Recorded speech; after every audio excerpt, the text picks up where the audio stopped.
Hi welcome back to my channel. ఈరోజు కథ నా రాక్షసుడు 8వ భాగాన్ని వినిద్దాం. చూసావా, వాడికి మనశ్శాంతి లేకుండా చేద్దామనుకున్నాం, కానీ వాడు చాలా సంతోషంగా కనిపిస్తున్నాడు. ఆ అమ్మాయిని నిజంగా వాడు ప్రేమించి పెళ్లి చేసుకున్నాడా? వాళ్ళిద్దరూ చూస్తే అలాగే ఉందే. పిచ్చివాడు అయిపోతాడు అనుకున్నాం, కానీ రోజు రోజుకి ఎదుగుతూ ఉంటే వాడిని పాతాళంలోకి తొక్కాలి అన్న కసిని నాలో ఇంకా పెరుగుతుంది. అందుకే చెప్పాను, ఇన్విటేషన్ ఇచ్చినప్పుడే వాడి ముఖం చూడాలంటే నాకు కూడా కంపరంగా ఉందని. నువ్వే నేను ఎంత చెప్తున్నా వినకుండా నన్ను ఇక్కడికి తీసుకొని వచ్చావు. వాడి సంతోషం చూపించడానికా నన్ను తీసుకొని వచ్చినట్టుంది. కరణ్, ఎందుకు అలా మాట్లాడుతున్నా? తను బాధపడుతూ ఉంటే చూడాలని తీసుకుని వచ్చాను. అతను ఇంకొక అమ్మాయిని ప్రేమించాడంటే నమ్మలేకపోతున్నాను. ఆ అమ్మాయి యాక్షన్ చేయించడానికి తీసుకుని వచ్చాడేమో అనుకున్నాను. ఇక్కడ చూస్తుంటే ఆ అమ్మాయి అతనితో సంతోషంగా ఫోటోలు దిగుతుంది. అంటే అతను గతాన్ని మర్చిపోయి ఇంత సంతోషంగా ఉంటాడు అని నేను అనుకోలేదు కదా. అందుకే అందరి ముందు పరువు తీయడానికే వచ్చాను. ఇందులో నా తప్పేముంటి? తప్పు నువ్వు చేశావని చెప్పలేదు విజ్జు. నువ్వు బాధపడితే నేను చూడలేను, కానీ వాడు బాధపడాలని అనుకున్నాను. వాడు అంత సంతోషంగా ఉంటే నేను ఒక్క నిమిషం కూడా ఇక్కడ ఉండలేకపోతున్నాను. నేను వెళ్తున్నాను, నువ్వు తర్వాత రా అని చెప్తాడు. ఆగండి, మీరు అలా వెళ్ళిపోతే నేను ఇక్కడ కూర్చొని ఏం చేస్తాను? నేను కూడా మీతోనే వచ్చేస్తాను అని చెప్పడంతో ఇద్దరు కలిసి బయటికి వెళ్ళిపోతారు. అలా వాళ్ళు కోపంగా వెళుతూ ఉంటే సంతోషంగా వాళ్ళ వైపే చూసి నవ్వుతూ ఉంటాడు. మొదటిసారి రావణ్ నవ్వడం చూస్తుంది. ఇక్కడ ఎవరైనా జోక్ చేశారా, లేక ఏమైనా జరిగిందా? ఎందుకలా పిచ్చి పట్టిన వాడిలో నవ్వుతున్నాడు సందర్భం లేకుండా అని మనసులో అనుకుంటుంది. అప్పుడే తనకి కాస్త దూరం జరుగుతాడు. వాళ్ళిద్దరు జంటను చూసి మురిసిపోతూ ఉంటారు వాళ్ళ ఫ్యామిలీ మెంబర్స్. అమ్మ, ఇద్దరి జోడి చాలా బాగుంది కదా. సీత చాలా అనుకోగలిగిన అమ్మాయి, మన వాడిని మారుస్తుంది అనే నమ్మకం ఆ అమ్మాయిని మొదటిసారి చూసినప్పుడే నాలో కలిగింది. ఏరు కోరి మన ఒక మంచి అమ్మాయిని ఇంటి కోడలుగా తీసుకుని వచ్చాడు మీ మనవడు. అవునరా, సీత చాలా మంచి అమ్మాయి. నేను హాస్పిటల్లో ఉన్నప్పుడు తనే కదా నన్ను చూసుకుంది. మిమ్మల్ని అలా చూసుకుంది కాబట్టే కదా అత్తయ్య ఆ అమ్మాయిని పెళ్లి చేసుకుని వచ్చాడు. ఆ అమ్మాయిని ప్రేమించి పెళ్లి చేసుకున్నానని మనతో అబద్ధం చెప్పాడు. ఇప్పుడు చూశారు కదా, విద్య కోసం తనతో ప్రేమగా ఉన్నట్టు నటించాడు. ఇప్పుడు ఆ అమ్మాయి అక్కడి నుంచి వెళ్ళిపోయింది. ఇప్పుడు చూడండి, తనకి దూరంగా జరిగాడు. దాన్ని బట్టి మీకు అర్థం కావట్లేదు అత్తయ్య గారు? అవును రజని, నువ్వు చెప్పింది కూడా కరెక్టే అనిపిస్తుంది. నేను ముందే అనుకున్నాను, సడన్గా పెళ్లి చేసుకుని సీతను తీసుకుని వచ్చినప్పుడే. ఇన్ని రోజులు మనం పెళ్లి చేసుకోని అన్నప్పుడు వాడిలో ఎలాంటి చలనం లేదు. అలాంటి వాడు పెళ్లి చేసుకున్నాడంటే దాని వెనక పరమార్థం ఏదో ఒకటి ఉంది అని అర్థమవుతుంది. అందుకే కదా అమ్మా రామ్ అని అందమైన పేరుని కాస్త రావణ్ అనే పేరుగా మార్చుకున్నాడు. వాడు చేసే పనులు కూడా అలాగే ఉంటున్నాయి. నాకు నమ్మకం ఉంది, ఆ పాత రామ్ని తిరిగి సీత తీసుకుని వస్తుంది అనే నమ్మకం. నువ్వు చెప్పింది కూడా నిజమేరా. ఈ విషయాలు మనకు తెలుసని వాళ్ళకి తెలియకూడదు. వాళ్ళిద్దరూ సంతోషంగా ఉన్నట్టు మనం చూస్తూ ఉండాలంతే. మనకి అనుమానం వచ్చిందని రావణుడికి తెలిస్తే సీతను టార్చర్ చేయడం మొదలు పెడతాడు. మీరు చెప్పింది కూడా నిజమే అత్తయ్య అని మాట్లాడుకుంటారు కొంచెంసేపు.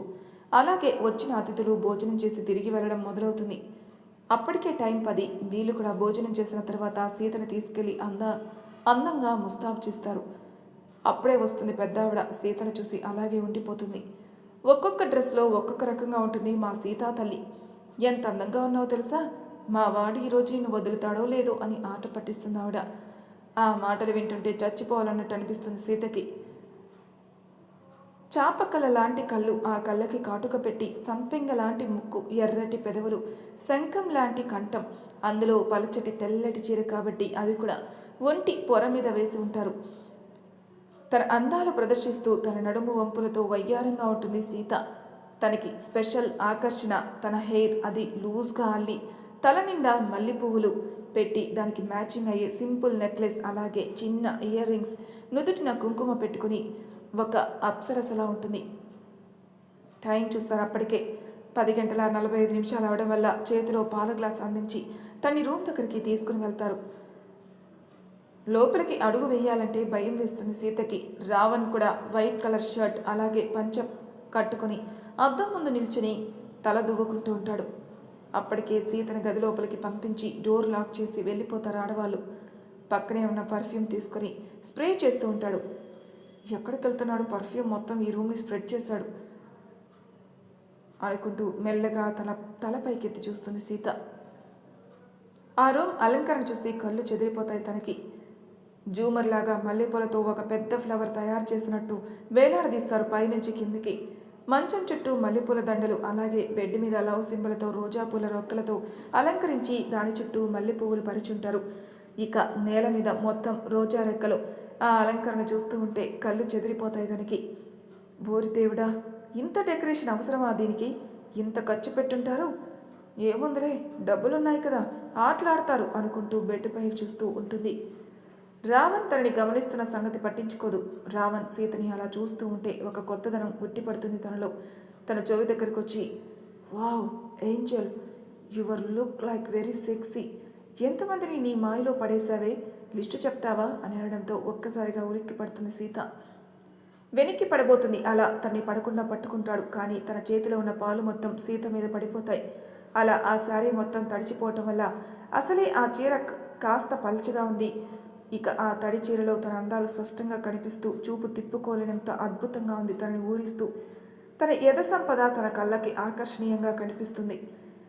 పడిపోతానని కళ్ళు మూసుకున్న సీత పడికపోయేసరికి కళ్ళు తెరిచి అతని వైపే చూస్తుంది. సీతను అమాంతం మింగేసేలా చూస్తున్నాడు. తేరుకుని పైకి లేస్తుంది సీత. ఏంటి, ఫస్ట్ నైట్ నా చేతికి ఇవ్వాల్సిన పాలు కాస్త నీ మీద పోసుకున్నావు? మరి నేను ఎలా తాగాలి అంటూ తనదికి దగ్గరగా వస్తాడు. భయంతో వణికిపోతున్న సీత కాస్త వెనక్కి వెళ్తూ ఉంటుంది. అలా వెళ్తున్న క్రమంలో గోడ అడ్డుగా రావడం వల్ల ఎటువైపు కదలలేక అక్కడే లాక్ అయిపోతుంది. గోడకి రెండు చేతులు ఆనిచ్చి, ఇప్పుడు ఎక్కడికి వెళ్తావో వెళ్ళు అంటూ సెక్సీ కళతో తన వైపే చూస్తూ ఉంటాడు. సీత మాత్రం వణికిపోతూ ఉంటుంది. వెళ్ళు, ఎక్కడికో వెళ్ళాలి అనుకుంటున్నావు కదా, మరి ఇప్పుడెలా తప్పించుకుంటావు చెప్పు. అయినా ఏమందమే, అందుకే కాబోలు మీ ఊర్లో ఉన్న సగం మంది అబ్బాయిలు నీకు ప్రపోజ్ చేశారు. మరి ఇంతటి అందమైన అమ్మాయిని ఎలా వదులుకుంటారు చెప్పు. నీకు దేవుడు నాతో రాసి పెట్టాడు కాబట్టి చివరికి నేను నిన్ను పెళ్లి చేసుకోవాల్సి వచ్చింది. అందాలతో కవ్విస్తున్నావు, మరి అంత దూరం వెళ్ళిపోతే ఎలా? దగ్గరికి వస్తేనే కదా అంటూ తన నడుం చుట్టూ చెయ్యి వేసి తన దగ్గరగా లాక్కుంటాడు. అసలే మన రావణ్కి జిమ్కి వెళ్తాడు కాబట్టి దృఢమైన శరీరాకృతితో చాలా అందంగా ఉంటాడు. అందులోనూ స్టామినా కూడా ఎక్కువే కదా. తన నడుము గట్టిగా ప్రెస్ చేస్తాడు. తన నుంచి విడిపించుకునే ప్రయత్నం చేస్తుంది సీత. ఏంటి, నా నుంచి తప్పించుకోవాలని చూస్తున్నావా? అది నీ వల్ల సాధ్యం కాదు. ఇప్పుడు అడుగుతాను చెప్పు అంటూ తను మాట్లాడుతూ ఉంటే తన శ్వాస తన నుదుటికి తగులుతూ ఉంటుంది. సీత హార్ట్ బీట్ తనకి వినిపిస్తుంది. ఎందుకంత భయపడుతున్నావు? నేను నీ భర్తని. దగ్గరికి తీసుకోవాల్సింది పోయి ఏదో శత్రువును చూస్తున్నట్టు నా వైపు అలా చూస్తున్నావేంటి అంటూ తన బుగ్గలు గట్టిగా ఒత్తుతాడు.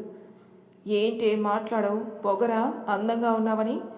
నీ అందాన్ని చూసి ఇక్కడ మీకు ఎవరు దాహసోహం అవడం లేదు. అది మామూలు కుర్ర వాళ్ళ దగ్గర అవుతుందేమో కానీ నీ పప్పులు నా దగ్గర ఉడకవు అన్నట్టు మర్చిపోయాను. మీ ఫ్లాష్ బ్యాక్లో ఒక హీరో ఉన్నాడు కదా, ఈ పాటికే వాడు నిన్ను పెళ్లి చేసుకుని నేనున్న ప్లేస్లో ఉండాల్సింది. పాపం జస్ట్ మిస్ అయ్యాడు. ఆ రోజు మీ నాన్నమ్మతో మాట్లాడడానికే అక్కడికి వచ్చాడు కూడా. అప్పటికే నేను 3 ముళ్ళు వేస్తున్నది చూసి పాపం ఏమీ చేయలేక తిరిగి వెళ్ళిపోయాడు నీ పృథ్వీ. అలాంటి వాడు నిన్ను సెట్ చేస్తాడని ఎప్పటికీ అనుకోకు. నన్ను జయించాలంటే మామూలు వాళ్ళకే సాధ్యం కాదు. వాడు ఎంత కూరలో కరివేపాకు లాంటి వాడు. మా నాన్నమ్మ ఇష్టం కోసం నిన్ను పెళ్లి చేసుకున్నాను. అలాగే మా వంశాన్ని ముందుకు తీసుకుని వెళ్ళాలి కదా అంటూ తనని బెడ్ మీదకి తోసేస్తాడు. పాపం సీత మహా అయితే ఒక 50 కేజీలు ఉంటుంది. బలంగా తోయడం వల్ల నడుము విరిగినంత పనైంది తనకి. అలాంటిది తన మీద పడుకుంటాడు. సీత తన బరువు మోయలేక బయటికి చెప్పలేక తన కళ్ళలో నుంచి కన్నీటి దారులు కారుతూ ఉంటాయి. అది చూసిన రావణ్కి ఎందుకో తను బాధపడుతూ ఉంటే చూడలేకపోతాడు. తనకి దూరం జరుగుతాడు. నువ్వు ఏడవాల్సిన అవసరం లేదు. ఊరికనే భయపెట్టాను. ఒక అమ్మాయికి ఇష్టం లేకుండా క్రూరత్వాన్ని చూపించే రాక్షసుని కాదు నేను. పెద్దవాళ్ళ కోసం నేను పెళ్లి చేసుకున్నానంతే. తప్పనిస్తే నీతో కాపురం చేసి పిల్లల్ని కలడానికి కాదు. నాకు ఏడ్చి ఆడవాళ్ళంటే పరమ చిరాకు. మంచిగా ఉన్నట్టు నటిస్తారు, ప్రేమించాలని దగ్గరికి వస్తారు. మగవాళ్ళు ఏ స్వార్థం లేకుండా అమ్మాయిని పిచ్చిగా ప్రేమిస్తారు. తీరా ఆ అమ్మాయి మోసం చేసిందని తెలుసుకున్న తర్వాత చావేశారని అనుకుంటారు. మన ఇండియాలో 75% అబ్బాయిలు అమ్మాయిలు చేసిన లవ్ రిజెక్ట్స్ వల్లే జీవితం కోల్పోయింది అని మెంటల్ డిస్టర్బ్ అయి డిప్రెషన్లోకి వెళ్తున్నారు. అది అందరూ అబ్బాయిలు. కానీ నువ్వెంత అందంగా ముస్తాబైనా ఈ రావణ్ ఒక అమ్మాయికి లొంగే వ్యక్తి కాదు. పడుకో ఇంకా అని లైట్ ఆఫ్ చేసి వచ్చి పడుకుంటాడు. సీత అదే మంచం మీద పక్కకు తిరిగి పడుకుంటుంది. రావణ్ కూడా తల కింది చేయిపెట్టుకుని ఆ నైట్ లైట్ బల్బు వెలుతురులోనే ఏం కనిపిస్తుందో తెలీదు. ఆ పైన తిరుగుతున్న ఫ్యాన్ వైపే చూస్తూ ఏదో ఆలోచిస్తూ ఉంటాడు. ఆ రాత్రి గడవాలంటే చాలా కష్టంగా ఉంది. ఎందుకంటే తనకి రావణ్ మీద నమ్మకం లేదు. తను ఎంత చెప్పినా ఏమైనా చేస్తాడన్న భయం తనను మధ్యలో ఉంది. కానీ ఆ రోజు చాలా అలసిపోవడం వల్ల నిద్రలోకి జారుకుంటుంది సీత. రావణ్కి మాత్రం నిద్ర పట్టదు. తన మెదడులో ఏదో ఆలోచనలు. ఈ జీవితం ఎవరి కోసం, ఏం సాధించాలి అని అనుకుంటూ ఆలోచిస్తూ ఉంటాడు. అలా ఆలోచిస్తున్న రావణ్ మీద చేయి పడుతుంది. అప్పటికే సీత నిద్రపోతూ కనిపిస్తుంది. తన ముఖం పక్కకు తిప్పితే సీత ముఖం తనకి ఎదురుగా ఉంటుంది. చాలా అమాయకంగా కనిపిస్తుంది తను. నిద్రపోతూ ఉంటే తనకి తెలియకుండానే తన నుదుటి మీద కిస్ చేస్తాడు. ఈ అమ్మాయిలో ఏదో ప్రత్యేకత ఉంది. నన్ను ఆకర్షించడానికి చేస్తుందా ఏంటి? నేనెందుకు తనకి కిస్ చేశాను అని ఆలోచిస్తాడు. కిస్ చేసిన తర్వాత తన మీద నుంచి తన చెయ్యి పక్కకి జరుపుతాడు. అయినా కానీ మళ్ళీ చెయ్యి వేసి తనకి దగ్గరగా అతుక్కుపోతుంది సీత. పాపం ఎన్ని రోజులు సోఫాలో పడుకుంది కాబట్టి అలా ఒంటరిగా పడుతుంది. కానీ సీత వాళ్ళ నానమ్మ దగ్గర పడుకోవడం అలవాటు చిన్నప్పటి నుంచి. అందుకే తనకి ఒక మనిషి తగలడం వల్ల వాళ్ళ నానమ్మ అని ఫీల్ అవుతుంది. నానమ్మ, నువ్వు లేకుంటే ఇన్ని రోజులు నిద్రే పట్టలేదు తెలుసా? ఎప్పుడు మీ మీద చేయి వేసి పడుకోవడం అలవాటు నాకు. జో కొట్టు నానమ్మ, నిద్రపోతాను అని నిద్రలోని చెప్తుంది. అప్పుడు అర్థమవుతుంది రావణుడికి కాస్త ఇబ్బందిగానే. తన చేతితో తనకి జో కొడుతూ ఉంటాడు. అప్పటికే తన చేయి మీద పడుకోవడం వల్ల ఎడమ చేతితో తనకి జో కొడుతూ ఉంటాడు. సీత రావణ్ గుండెల మీద పడుకొని తనని గట్టిగా పట్టుకుని నిద్రపోతుంది. రావణ్ కూడా చాలా రోజుల తర్వాత ప్రశాంతంగా నిద్రపడుతుంది. 6 గంటలకి ఎవరో డోర్ కొట్టిన శబ్దం అవడం వల్ల ఉలిక్కి పడలేస్తుంది సీత. అప్పుడు తను ఎక్కడుందో ఒక్కసారి చూసుకుంటుంది. చెదిరిపోయిన జుట్టు, పక్కకి జరిగిపోయిన బొట్టు, చీర కుచ్చుళ్ళు మొత్తం ఊడిపోయి ఉంటాయి. అలాగే తన పవిట పెట్టుకున్న పిన్ని కూడా ఏదో జరిగిపోయిందన్న భయం మొదలవుతుంది. త్వరగా తన్ని తన అద్దంలో చూసుకుంటుంది. అంతే, రాత్రి ఏదో చేసేసాడు అనుకుంటూ వెళ్ళి డోర్ ఓపెన్ చేస్తుంది. ఎదురుగా ఉన్న సీతను చూసి వాళ్ళ నానమ్మకి ఏదో జరిగిందని అర్థమవుతుంది. లేకపోతే తనే చెరిపేసుకుని వచ్చిందా అని టెస్ట్ చేయడానికి లోపలికి వస్తుంది. జారిపోయిన పంచ, అలాగే సీత తనలో ఉండాల్సిన పువ్వులు కాస్త రావణ్ షర్టు మీద అలాగే తల చుట్టూ పడి ఉంటాయి. తను పెట్టుకున్న కుంకుమ తన షర్ట్కి అయిపోయి ఉంటుంది అని నుదురికి తన బుగ్గకి తగలడం వల్ల బుగ్గ మీద కూడా కనిపిస్తుంది. చాలా మొత్తగా నిద్రపోతూ కనిపిస్తాడు. ఆవిడ మాత్రం ఫ్రెష్ అయ్యి రా తల్లి అంటూ సంతోషంగా కిందికి వెళ్తుంది. సీత పెద్దావిడ బయటికి వెళ్ళిపోవడం ఆలస్యం రావణ్ని నిద్రలేపుతుంది. రావణ్ రాత్రి సరిగా నిద్రపోలేదు కాబట్టి భారంగా కళ్ళు తెరుస్తాడు. వచ్చి పడుకో, నాకు నిద్ర వస్తుంది అని తనని అనంతరం పక్కకి లాగుతాడు. అలాగే తన చుట్టూ చేతులు బిగించి తన పట్టుకొని నిద్రపోతాడు. దేవుడా, నా జీవితం నాశనం అయిపోయింది అంటూ ఏడుస్తూ ఉంటుంది సీత. తన ఏడుపు గోల చూసి కళ్ళు తెరుస్తాడు. ఏమైంది పొద్దున్నే ఈ శోకాలేంటి? నిజం చెప్పండి, ఏదో చేశారు కదా మీరు. ఆపు నీ గోల. నేనేమీ చేయలేదే. మీరు నన్ను ఏమీ చేయకుండానే నా అవతారం ఇలా తయారైందా? చూడండి, చీర మొత్తం ఊడిపోయింది, నా బొట్టు చెదిరిపోయింది, చుట్టూ కూడా ఆఖరికి పువ్వులు కూడా లేవు. మీరు నన్ను ఏదో చేసేశారు. ఆ అమ్మమ్మ గారు కూడా నా వైపు చూసి నవ్వుతూ వెళ్ళిపోయారు అంటూ ఏడుస్తూ ఉంటుంది. తను కొడుతూ ఉంటుంది. అవును, చేసేశాను. నీకు నేను భర్తను కాబట్టి దాంట్లో తప్పే ఉందే. మన ఇద్దరికి అన్నీ అయిపోయాయి. నువ్వే ఇంకా నా దగ్గర రండి అని నన్ను లాగేసుకున్నావు. అందుకే నేను కూడా కంట్రోల్ చేసుకోలేక నీకు దగ్గర అయిపోయా. దీంట్లో నా తప్పేమీ లేదు అని వాష్రూమ్కి వెళ్ళిపోతాడు. సీత మాత్రం ఏడుస్తూ కూర్చుంటుంది. అంటే ఏంటి? రాత్రి నాతో మందు తాగించారు, అందుకే నేను మిమ్మల్ని పిలిచానేమో. నువ్వే తాగేసి వచ్చుంటావు. నువ్వు పిలిచేసరికి నేను కాదనలేక తప్పు చేశాను. నేను ముందే చెప్పాను, ఒక అమ్మాయికి ఇష్టం లేకుండా నేను తప్పు చేయను అని. ఆ అమ్మాయే నన్ను పిలిస్తే ఎలా కంట్రోల్లో ఉంటానో చెప్పు. 1 నెల ఆగితే రిజల్ట్ నీకే తెలుస్తుంది. అప్పటి వరకు కాస్త వెయిట్ చేయి అని చెప్పి వాష్రూమ్కి వెళ్ళిపోతాడు. దేవుడా, ఇంత అమ్మాయికురాలేంటి? తనతో ఎలాగైనా ఆడుకోవాలి, ఇదే ఛాన్స్ అని మనసులో అనుకుని బయటకు వస్తాడు. ఏంటి, ఇంకా ఈ అవతారంలో ఇలాగే కూర్చుంటావా, లేకపోతే ఇంకోసారి ప్రొసీడ్ అవ్వమంటావా అని తన వైపు చూస్తూ ముందుకొస్తాడు. ఏడుస్తూ తనకి దూరం జరిగి వాష్రూమ్కి వెళ్ళిపోతుంది ఫ్రెష్ అవ్వడానికి. అలా ఫ్రెష్ అవుతున్న సమయంలో తన ఒంటిని పరీక్షగా చూసుకుంటుంది. రావణ్ తనని గట్టిగా పట్టుకొని పడుకోవడం వల్ల తన ఎడమ చేయి భుజం మీద వాచినట్టు చేతి వాతలు కనిపిస్తాయి. తను వైట్గా ఉంటుంది కాబట్టి. అలాగే ఇంకొక చేయి నడుము మీద వేయడం వల్ల అక్కడ కూడా కందిపోయినట్టు కనిపిస్తుంది. అది చూసి కన్ఫామ్గా అయిపోతుంది ఏదో జరిగిందని. అంటే 1 మంత్ తర్వాత రిజల్ట్ అన్నాడు అనుకుని తన పొట్ట మీద చేయి వేసుకుంటుంది. అలా అద్దంలో చూస్తూ ఆలోచిస్తూ ఉంటుంది. అప్పుడు గుర్తుకొస్తుంది తనకి. ఫ్రెష్ అవడానికైతే వచ్చేసింది, బట్టలు తెచ్చుకోలేదు. ఏవండి అని పిలుస్తుంది. రావణ్ వాయిస్ వినిపించట్లేదు. మీరు ఉన్నారా అని గట్టిగా అరుస్తుంది. అప్పటికి కూడా ఎవరూ పలకట్లేదు. అంటే రావణ్ లేడు అని అనుకుంటుంది. అలా ఒక టవల్ తలకి చుట్టుకొని ఇంకొక టవల్ తన ఒంటికి చుట్టుకొని అడుగులో అడుగు వేసుకుంటూ వెళ్తుంది సీత. రావణ్కి ఫోన్ కాల్ రావడం వల్ల తను బాల్కనీలో కూర్చొని మాట్లాడుతూ ఉంటాడు. ఇక్కడ బట్టలు ఎక్కడున్నాయంటూ వెతుకుతూ ఉంటుంది. అప్పుడే రావణ్ బాల్కనీలో నుంచి నేరుగా లోపలికి వచ్చేస్తాడు. అలా టవల్తో కనిపిస్తున్న సీతను చూసి అక్కడే నిలబడిపోతాడు. ఆ పక్కనే ఉన్న బెడ్షీట్ చుట్టుకుంటుంది సీత. అమ్మాయి కనిపిస్తే చాలు అలా గుడ్లు వేసుకొని చూసేస్తారా? ఇది మన ఇల్లు కాదు, మరి నా బట్టలు ఇక్కడ ఎలా ఉంటాయి, నేను ఏం వేసుకోవాలి అని అలాగే బెడ్ మీద కూర్చుంటుంది. పొద్దున్నే నానమ్మ వచ్చింది కదా, ఆవిని అడగాల్సింది. నా జీవితం నాశనం చేసేశారు అన్న భయంతో నేనున్నాను. అలాంటిది బట్టల గురించి నాకు ఎలా గుర్తొస్తుంది? ఇప్పుడేం చేస్తావు అని అంటే, ఏంటి మీ ఉద్దేశం, నన్ను ఇలాగే కిందికి వెళ్ళమంటారా? అక్కడ కబోర్డ్లో నా బట్టలు ఉంటాయి, అవి వేసుకో. అంటే ఏంటి మీ ఉద్దేశం? అబ్బాయిల బట్టలు వేసుకొని తిరగమంటున్నారు అంతే కదా? నన్ను ఎవరూ పట్టించుకోవట్లేదు ఇక్కడ అని మళ్ళీ పొద్దున్నే ఏడవడం మొదలు పెడుతుంది. సరే ఆపు, నేనే వెళ్ళి తీసుకుని వస్తాను అని కిందికి వెళ్తాడు రావణ్. ఏంటి రావణ్, స్నానం చేయకుండా అలా కిందికి వచ్చేస్తావు? అది నానమ్మ. ఏంటి నాన్న చెప్పు, నసుకుతూ ఉంటాడు. అంటే అది సీత బట్టలు పైన లేవు కదా పాపం, తను స్నానం చేసింది కిందికి రావాలి కదా, తన బట్టలు ఇవ్వు నానమ్మ అని అడుగుతాడు. ఆ మాట విన్న రజనీకి అలాగే రాజ్యం ముసిముసిగా నవ్వుతూ ఉంటారు. కొంచెం ఇబ్బందిగా అనిపిస్తుంది రావణ్కి. అతని చేతిలో ఒక బ్యాగ్ పెడుతుంది. ఇందులో నీవి సీతవి ఇద్దరు బట్టలున్నాయి, తీసుకునేళ్ళు అని చెప్పడమే ఆలస్యం ఆ బ్యాగ్ పట్టుకుని పరిగెడుతూ పైకి వెళ్ళిపోతాడు. ఏంటత్తయ్య, ఇది నిజంగానే మన రావణ్లో మార్పు కనిపిస్తుంది. ఒకవేళ పనమ్మాయిని పెద్దగా అరవాల్సింది కదా, అలా చేయకుండా స్వయంగా తనే వచ్చి తీసుకుని వెళ్ళాడు. ఒక్క రోజులో వీడియో ఎంత మార్పు కనిపిస్తుంది. అంతా సీత మన ఇంటికి రావడం వల్లే అని వాళ్ళలో వాళ్ళు అనుకుంటారు. అక్కడ నిన్న ఏర్పాట్లు చేసిన వాటిని తీసుకెస్తుంటే కౌశిక్ మాత్రం ఏదో ఆలోచిస్తూ ఉంటాడు. ఏంటబ్బా వీడు ఎంత మారిపోయాడా ఒక్క రోజులోనే, మా సీతమ్మ మా రాముని మార్చేసింది కదా.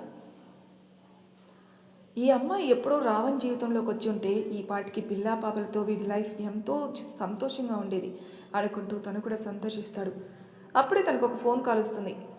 ఏంటి సార్, నిన్న రిసెప్షన్కి నన్ను పిలవలేదు అని ఒక స్వీట్ వాయిస్ వినిపిస్తుంది. ఇది రిసెప్షన్ పబ్ కాదు నిన్ను పిలవడానికి. ఏంటి బాబా, ఏదో ఫ్రెండ్స్తో సరదాగా పబ్కి వెళ్ళాను, దాన్ని పట్టుకుని ప్రతిసారి ఇలాగే మాట్లాడుతున్నావు. ఒకసారి వెళ్ళావా?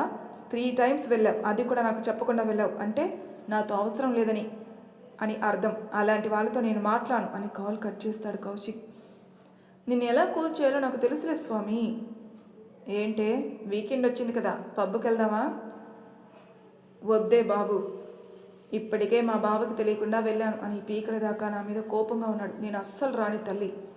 ఖుషి, పెళ్ళి కాకముందే మీ బావంటే అంత భయం ఏంటి నీకు? చీటికి మాటికి అలుగుతాడే బాబు చిన్నపిల్లాళ్ళ. కానీ నా మీద అతను చూపించే ప్రేమ వెలకట్టలేను. ఫైనల్గా మా రావణ్ అన్నయ్యకి పెళ్ళి అయితే పెళ్లి చేసుకుంటానన్నాడు. ఎలాగైతే ఏమి, అన్నయ్య పెళ్లి చేసుకున్నాడు, మా పెళ్ళి కూడా పెళ్లి పిట్టలెక్కించాలి అని అనుకుంటుంది ఖుషి. సీత తన హెయిర్ ఆరబెట్టుకుంటూ కనిపిస్తుంది. ఒక బ్యాగ్ తీసుకుని వచ్చి తన ముందు పెడతాడు. ఇవిగో నీ బట్టలు, కావలసినవి వేసుకో, నా బుర్ర తినకు అంటూ అందులో నుంచి ఒక టవల్ తీసుకుని ఫ్రెష్ అవ్వడానికి వెళ్తాడు. ఈ లోపల సీత చీర కట్టుకుని రెడీ అవుతుంది. అలా మిర్రర్ ముందు నిల్చొని తలదువ్వుకుంటూ కనిపిస్తుంది. తను ఇంకా ఏడ్పించాలి అని అనుకుంటాడు. తన తడి కూరలు తన ముఖం మీద పడుతూ ఉంటే జుట్టుకి సరిచేసుకుంటూ ఉంటుంది. నీతో గడిపిన రాత్రి అస్సలు మర్చిపోలేను అంటూ తన నడుం చుట్టూ చెయ్యి వేసి తన భుజం మీద తల పెడతాడు. ఈరోజు రాత్రికి కూడా రెడీ అయిపో, నానమ్మ చెప్పేది 3 రాత్రులు ఇక్కడే గడపాలని. ఆల్రెడీ ఒక నైట్ కంప్లీట్ అయింది, ఇక కేవలం 2 మాత్రమే మిగిలిన్నాయి. నేను అస్సలు వదలను అనుకోవట్లేదు అంటూ తన చేతులు గట్టిగా బీగిస్తాడు. వదలండి, కాస్త కూడా సిగ్గులేదు మీకు, జరిగిన విషయం మర్చిపోయి నాకు దూరంగా ఉండండి అంటూ తనని తోసే ప్రయత్నం చేస్తుంది. సీత, యువర్ సో హాట్ తెలుసా, రాత్రి నన్ను పైకి లాగావు, మళ్ళీ ఇప్పుడు సిగ్గు లేదా అని ఎలా అడుగుతున్నావు? రాత్రి సిగ్గు ఎప్పుడో వదిలేశాను కదా, నువ్వు ఇంకా సిగ్గుపడుతున్నావు. చూడు, నీ సిగ్గు పోగొట్టనా అని తనకి దగ్గరగా వస్తూ ఉంటే సీత తన నుంచి తప్పించుకునే ప్రయత్నం చేస్తుంది. బయటికి వెళ్ళడానికి డోర్ ఓపెన్ చేస్తుంది. తన కొంగు పట్టుకొని లాగుతాడు. డోర్కి ఎదురుగా బామ్మగారు నిల్చొని ఉంటారు. వాళ్ళ కోసం బ్రేక్ఫాస్ట్ పైకి తీసుకుని వచ్చి ఆవిడ పక్కనే పనమ్మాయి కూడా ఉంటుంది. వాళ్ళిద్దరూ వాళ్ళని చూస్తారు. అందులో రావణ్ టవల్ కట్టుకొని కనిపిస్తాడు. సీత కొంగు తన చేతిలో ఉంటుంది. వాళ్ళని అలా చూసి తన చేతిలో ఉన్న కొంగు వదిలేసి డ్రెస్సింగ్ రూమ్లోకి వెళ్ళిపోతాడు. వాళ్ళిద్దరూ మాత్రం ముసిముసిగా నవ్వుకుంటూ ఉంటారు. వెళ్ళురమ్మా, లోపల టిఫిన్ పెట్టిరా అని అనడంతో తను అలాగే నవ్వుకుంటూ వెళ్ళి బ్రేక్ఫాస్ట్ అక్కడ ఉన్న టేబుల్ మీద పెట్టి వెళ్ళిపోతుంది. ఎక్కడికి కిందికి వస్తున్నావు? ఈ 3 రాత్రులు నువ్వు కిందికి రావడానికి లేదు. నీకేం కావాలో చెప్పు, మేమే తీసుకొచ్చిస్తాం. నువ్వు మా వాడిని మాత్రం జాగ్రత్తగా చూసుకో, మళ్ళీ వాడు వచ్చేస్తాడేమో అంటూ పెద్దావిడ నవ్వుకుంటూ వెళ్ళిపోతుంది.